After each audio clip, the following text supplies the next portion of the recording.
This week's project is going to be to do with composition, and I'm going to give you some exercises, some approaches to composing, and I'm going to begin just by showing you how you might prepare for some of these compositions, and it's going to be based around the idea of working with unusual formats. So probably a lot of what you've done recently, and what you tend to do, will be working just on a rectangle.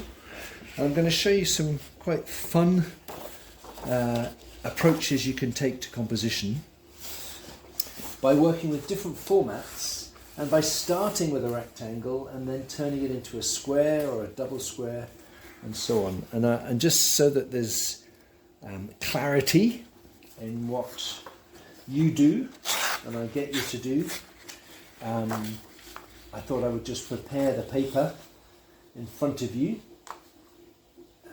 and having prepared the paper and prepared a board to do some little studies, I'm going to go out to Arthur's Seat and do some drawing and illustrate these ideas with landscape. You might want to do some still life or interiors or figure work, but you can use this approach for any of those subject matters. So these are A4 sheets, so that's A3, and out of the A4 sheets I made some squares, so you can work that out. You know how to make a square. You take a bit off. So I've got some squares like this, and I'll show you what I'm going to do with them. These bits left over, hang on to them because they will have a purpose.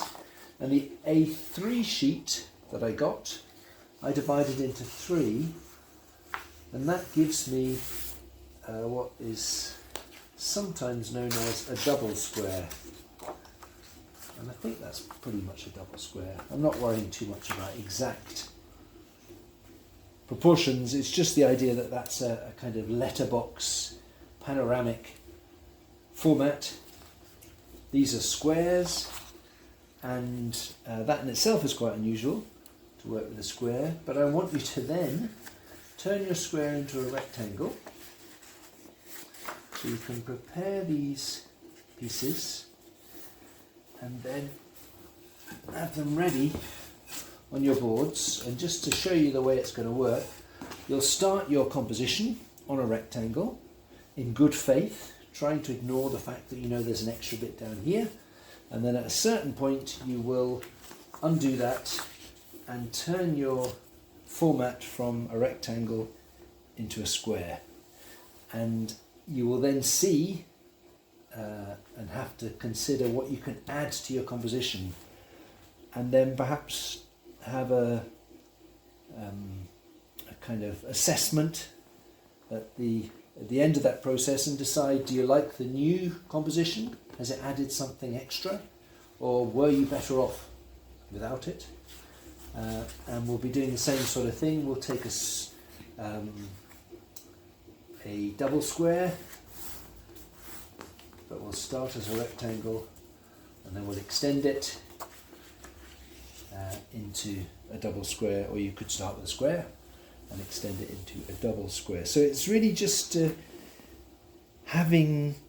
it'll make you much more conscious of composition, of what you include in your drawing, and then ultimately your painting, if you're going to go on and paint them, and what you exclude.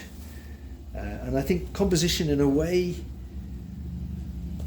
ideally, are there good compositions and bad compositions? I think there are definitely good compositions, interesting compositions, dynamic compositions, and there are less good ones. But what you want to be able to do, I think, at this stage, making sketches, studies, is to be able to choose and say, right, that one works. Maybe I don't even know why it works, but I like that one more than I like this one. And so that's a good starting point to go on and paint. And hopefully, if I remember as I work outside, I can also join up some of the things that we've done, think about limited palette, think about simplification, and these other elements to the whole drawing and painting process. But that's just so that you know, when I'm out drawing and I draw for a bit and then suddenly unfold a bit of paper, that's where I started, and it's a kind of artist's parlour game, really. If you can, as I say, not think too much about what's going to happen, but start your drawing in earnest, and then in a way be a bit surprised by what does happen, or what you're required to do to take the process on to the next stage. Okay, so here we go. Bit of outside broadcasting. I don't know how well you're going to hear me because it's not with me. But I am going to work with the view. I've put on one of my squares, which has been folded over. I put it on myself so I know where it's folded over. But if you have someone who could help you, then in order for this to be a real surprise and for you to work with that element of surprise and discovery, you could prepare some pages, fold the edge of the square over so it's a rectangle, give it to someone and ask them to shuffle them and put them on the board in an order that you don't expect. Anyway, I know what's going to happen, but never mind, it's to demonstrate. And you can see what I'm doing, but I'm going to work with the view and demonstrate the exercise. So if you were to work with some landscape or garden, what to look for? Very often when you go out you find it slightly overwhelming, but you could think in terms of background, having something far away. I've got the hills of Fife here, far away in the sky. Something in the middle ground, which you'll always have, and then even something in the foreground, so we've got grasses and rocks and things. But I'm just going to start with charcoal, and I'm going to sketch out some of what's there, and I'm planning to have the castle up here, all the layers of trees down here, and then below the crag, this is where the crags are, but below that I've got some rocks in the foreground, which are really useful. So this is how I'm starting my composition. I'm trying to get those layers in. Can you see that okay? I've just done some lines. It has been gloriously sunny, but now the sun's gone in. If the sun was out, you'd see a lot more contrast, and that's certainly what I want to do when I draw next. So I'm in those few layers. Let's get this outline of the road right there. In those lines and thought in terms of those layers of background, middle ground, foreground, I will now open the eyes I've closed. And just the areas that are dark, I'm just going to fill them in a bit. I can also, as I do that, be thinking about how smudging and filling in probably makes things stand out, and I can see what I want to stand out. And there's the mass of the town that I don't really want to describe in those houses, but I do want to describe this kind of forest of trees down there. And then, as I say, in the foreground I've got a lot more of these bigger rocks. Grasses here. So I'm just working in monochrome at the moment because I want to just give you an experience of this exercise. Make it clear and audible. Can you hear me? So here are my rocks in the foreground, and I've got this path I've got lots of long grasses, and then there's a bit of a path here. So here's my first look at the composition, and then to illustrate this exercise, I know all along, but you might not know, one of the sides of this piece of paper is folded over. I knew all along let somebody get things ready for you, you could be surprised. And so what that means for me is a change to my composition. And as I was saying before we came outside, also the possibility of choice, different options. Adding this extra bit of gloss, it makes it square, and it also gives me more of this foreground, which I think is quite promising. Really, we've got a path, much more of a path, we've got lots of grasses, and it may be that if I had a composition that was the rectangle, it was just the castle, boring old Edinburgh skyline, a bit obvious, maybe a castle and some crags and distant hills. Well, maybe I can balance that stuff with much more humble and not necessarily elegant grasses and rocks.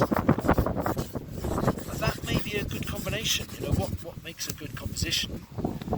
I suppose you could think in terms of musical composition. Symphonies have fast, exciting bits, and then quiet, subtle parts as well. You can think of a visual composition the same way. You don't want it all to be exciting. You want to change the pace a bit. And I think by adding, in this way, something extra has been gained in it. I'd say part of what's been gained actually is a slightly less dramatic or less important element, but that contributes to the overall balance. So I'm going to pause and do a bit of colour, and then try something different for you. So put a bit of colour to my composition. But we'll look at these again back inside when it's not so windy. But I'm of the opinion that it was good to add something there. Maybe I should cover it up now while we're out here so you can see the difference. And maybe that demonstrates the whole point of the exercise, which is, you know, a bit of choice.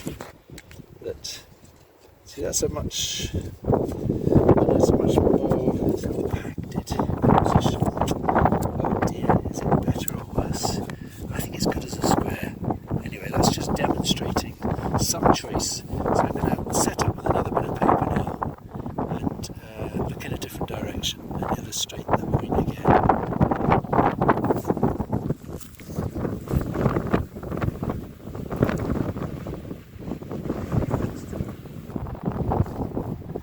So I'm set up with another bit of paper. I put it on so I know what's going to happen. But this time maybe just to link in with what we were looking at last time, it would be good to do something that's colour a bit sooner. So I've got my rectangle and it's going to be folded out into something panoramic view. But if I was to say my castle here,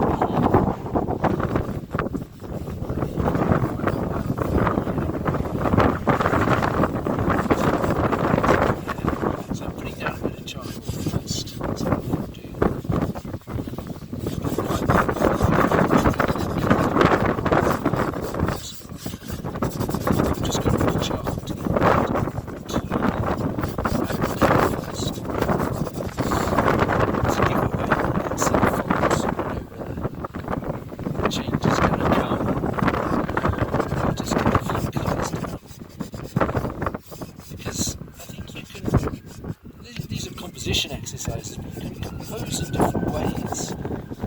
You can do a line drawing, you can do a tonal drawing, and you can do colour. Make your choices, the decisions about composition to develop, what composition to choose, because of what happens with colour.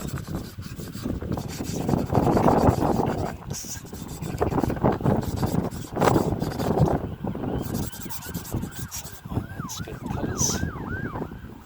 So that might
This reveal,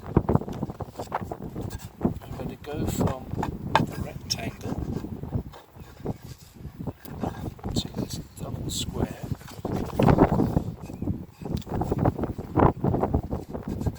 I've now got this space to fill over here.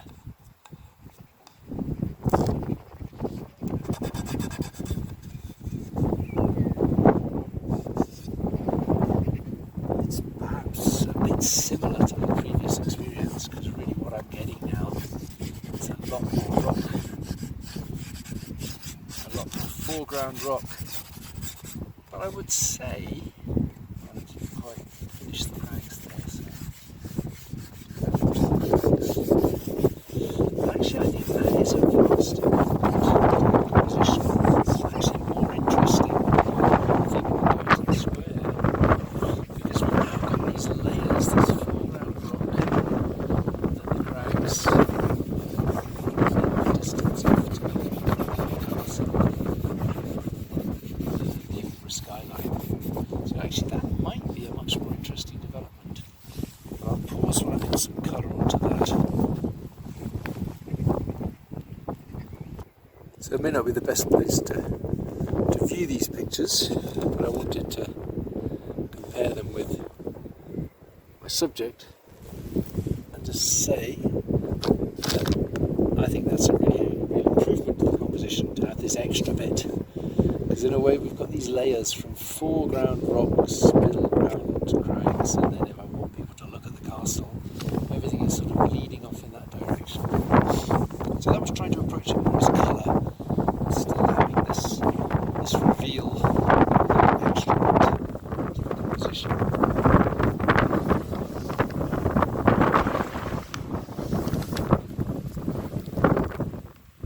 So, back in the studio, the relative calm, with only the sound of the fish tank to drown me out. I was just going to review these drawings.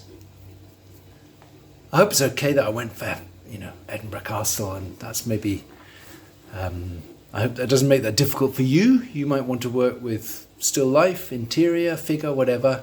It doesn't have to be a sort of iconic vista. I maybe should have gone for something less obvious. Anyway, that's what I did what I did. This was a rectangle where, having put my view, and I was talking about if you're going to be outside, think in terms of background, middle ground, foreground. And I knew what was going to happen, but you could set things up so you don't know. So you have to add something. And by adding that, and it became a square, I was quite pleased with how much depth it added. I mean, that's sort of a third extra, but it's added a lot more depth to the composition. And there was, in that extra view, a curving path, which again I think adds something. So if you like, this is the whole point of this exercise, is to look for interesting compositions and make your compositions more interesting, more successful. This one here, I raised the castle and the view higher, a bit less sky, and it works reasonably well. It's kind of, I suppose, in a way at the moment, it's a sort of painting of two halves. There's all the background over there, and then there's the foreground over here, and that's all right. But again, it was actually quite nice to add this extra bit.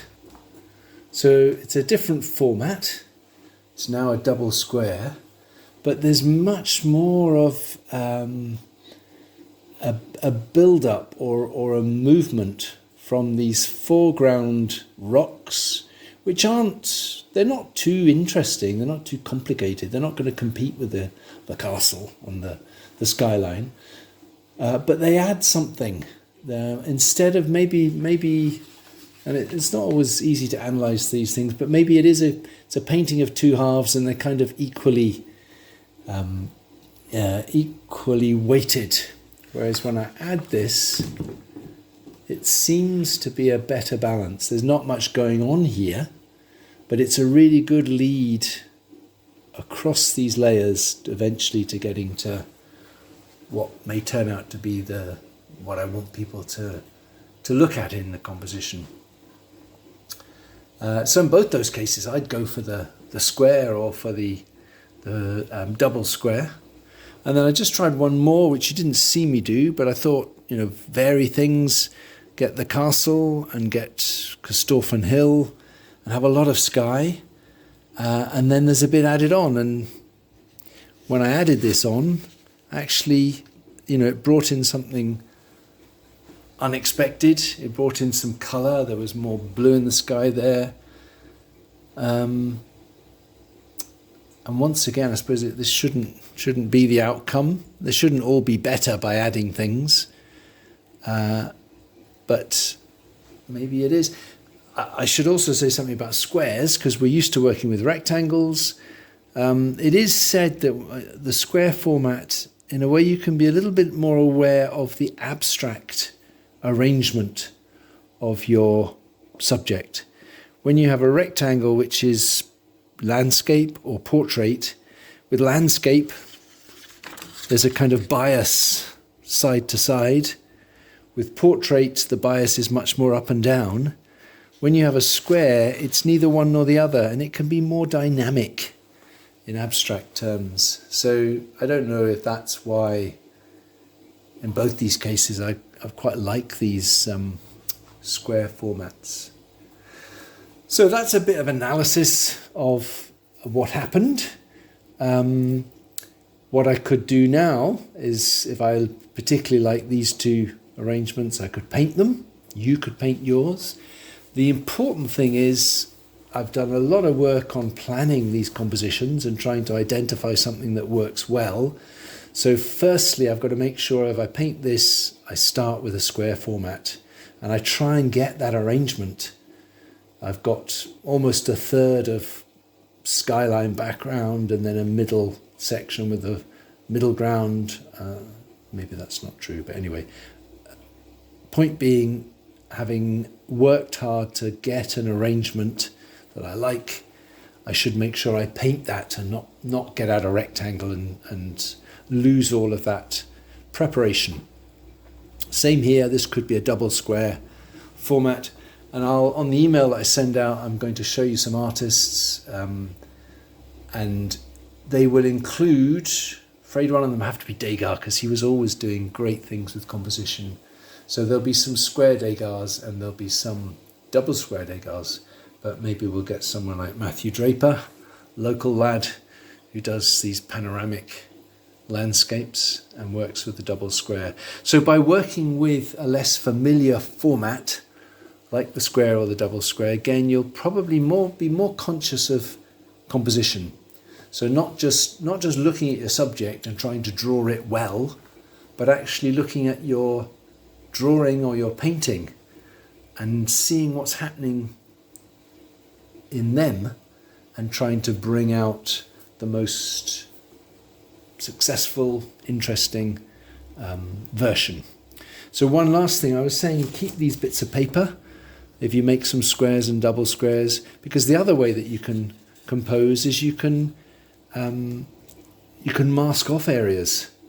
So a bit of paper like this, maybe I could turn that square back into a rectangle, but now it's maybe going to be a portrait format. And what I quite like about this, I like everything, as you can tell, what I quite like about this is there's no castle anymore. So this is maybe slightly less obvious subject matter. It's much more the rocks, the layers getting through to the distant hills. We could do the same thing on the other side. Get rid of the crags. So those bits that's another development, another possibility. You do your drawing, it's all about composition, and adding things doesn't seem to satisfy you, delight you. Well, then you could go on composing retrospectively by removing bits. I think anything that speeds the process up, rather than you thinking a bit less castle, oh dear, I better redraw it, start it all over again. Try some of this masking, adjusting, modifying in the quickest way, because you're looking for a kind of vision of something that you want to spend time on. So I'm not actually, in this video, I'm not actually going to paint, and I'm going to stop in a moment now. So I've taken you through a process of making studies, but playing a bit with this exercise where you don't know exactly how the composition is going to develop, because you add a sort of surprise element of a bit more paper, and if you can get someone to help you, then you can't always predict how things are going to develop, and with a bit of luck you'll be surprised, and at the very least you will be able to make a choice. Do you like the rectangular version you started with? Are you discovering something with the new version, or do you have to retrospectively alter it again? So maybe at the end of Sunday, I might send this out Saturday night. At the end of Sunday we'll have a Zoom meeting, and perhaps you could show us at least one study where you've got a choice and you've come to some conclusion about what you want to work with, because this is better than that as far as you can see. And then you might go on to paint that. Or I'm quite happy if you want to spend the whole week playing around with compositions, because there's it's a lot about experience. The more you do this, the more you can see the potential, and that can then feed into all sorts of subject matter. Okay, well, good luck with all that.